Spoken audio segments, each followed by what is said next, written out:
What's up, Taiwan? Good evening. I'm Ethan Liu with 10 minutes of news from here in Taiwan and around the world. Members of the Inter-Parliamentary Alliance on China, or IPAC, have called for greater international support for Taiwan. Founded 2 years ago, the alliance is made up of around 200 lawmakers from 30 democratic countries and focuses on relations with China.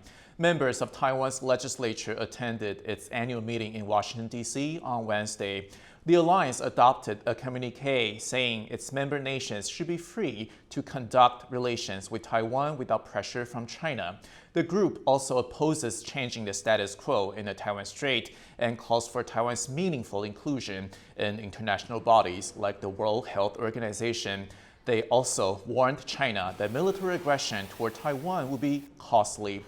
Beijing claims Taiwan as part of its own territory and opposes countries having formal diplomatic ties with the nation. The Taiwan Policy Act has passed the vote in the U.S. Senate Foreign Relations Committee. The bill still needs approval in the full U.S. Senate and House of Representatives before it is sent to the President to be signed into law. While many believe it will transform U.S. policy toward Taiwan, critics say it could stoke already tense relations between Beijing and Washington. James Chater reports.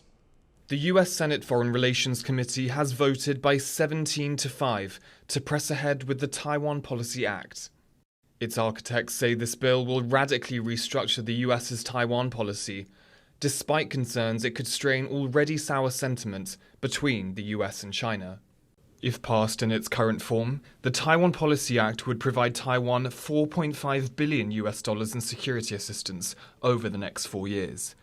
And it would treat Taiwan as a major non-NATO ally of the US to expedite arms sales. After the vote, Bob Menendez, one of the bill's co-sponsors, tweeted that the act would maintain stable cross-strait deterrence in the face of the threat of Chinese aggression. Taiwan's foreign ministry thanked the U.S. for its bipartisan support. 外交部将持续关注台湾政策法案的后续进展，并且将与美国国会以及行政部门维持紧密的沟通，期待在这本届美国国会的有限会期中，能够促成这项立法往前推进。 But opposing U.S. lawmakers said aspects of the bill go too far, warning it could heighten distrust between the U.S. and China. China claims Taiwan as part of its sovereign territory, despite the Chinese Communist Party having never ruled the island. Beijing warned of resolute countermeasures if the bill goes ahead. It has many provisions that are very objectionable to Beijing. And the Chinese, once again, are urging the Biden administration to stop this from happening. Analysts say bipartisan US support for Taiwan could lead to American lawmakers losing sight of the bill's more contentious content. I think parts of the bill as they stand run the risk of rhetoric getting ahead of capability. It will be potentially inflammatory with regard to cross-strait relations if the rhetoric outpaces capability. The Taiwan Policy Act still needs approval from the American Senate and House of Representatives before becoming US policy, and it could be watered down in the process. But in the face of growing Chinese intimidation, the bill has reignited debate about how and to what extent the US should support Taiwan. People here do want more tangible US support, but concerns remain if that support comes, it will be Taiwan that faces consequences from China. Karma Xu and James Chater for TaiwanPlus. The U.S. Defense Secretary Lloyd Austin has called China's recent military drills in the Taiwan Strait provocative and destabilizing. He made the comments during the meeting with Japan's Minister of Defense Hamada Yasukazu in Washington. Austin stressed the importance of the U.S.-Japan alliance, saying it is the cornerstone of peace in the Indo-Pacific. Meanwhile, it is Hamada's first face-to-face meeting with his U.S. counterpart. He will raise concerns over military exercises being held on Russian-held islands claimed by Japan and shooting drills by Russian and Chinese warships off Japan's northern coast.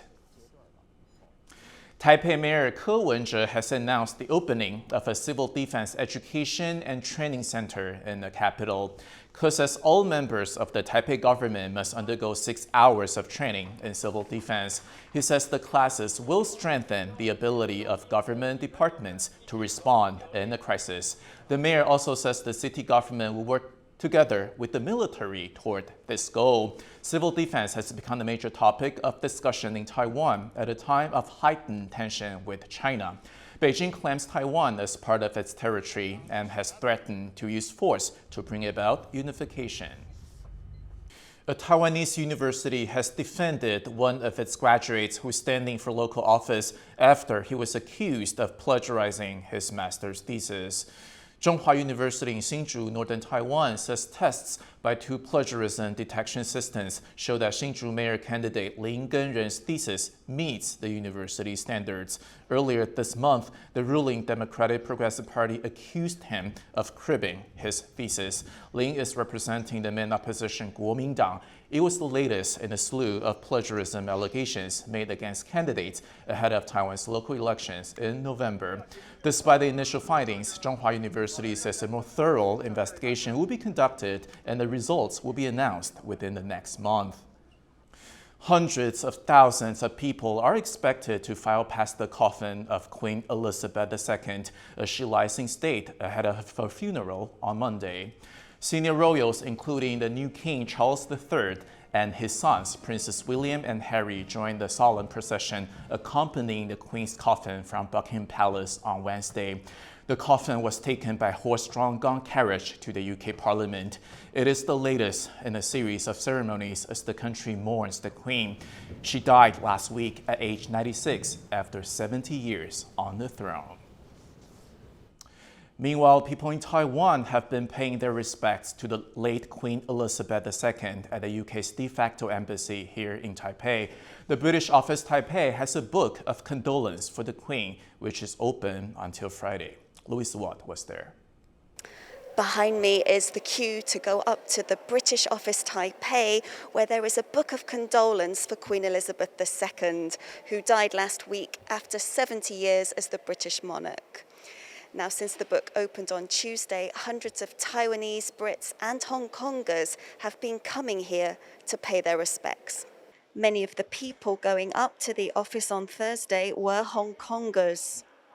因为这是对女王最后的敬意，这样子，就是因为香港以前是英国的殖民地嘛，我们小时候都是看着它的长大，有很多它的好像硬币啊，很多地方都有它的东西出现，这样子，觉得它真的蛮管理的很好的，对人们很好的，所以想今天来跟他说一声再见，这样子。We just want to give thanks to the lady that brings so much good old days to Hong Kong people. But there was also a supermarket worker who had travelled almost 400 kilometers from Pingdong County in Taiwan's south. 其实我以前是有一个梦想，是想要去英国看看女王，但是现在没有机会，所以现在想说，趁最后一次好好道别这样子。Britain, like many countries, doesn't have official relations with Taipei. And because of that, Taiwan hasn't had an official invitation to the funeral on Monday. But on Thursday, Taiwan announced its Foreign Minister Joseph Wu had come to sign the book. On Wednesday, visiting time was supposed to end at 4 p.m, but there were still lots of people, so it went on for a further hour and a half.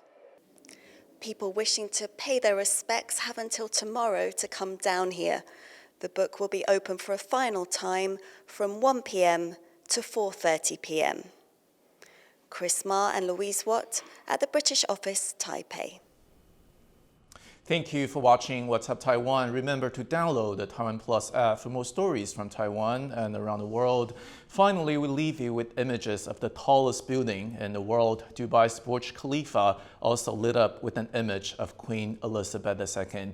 I'm Ethan Liu. Take care and see you next time.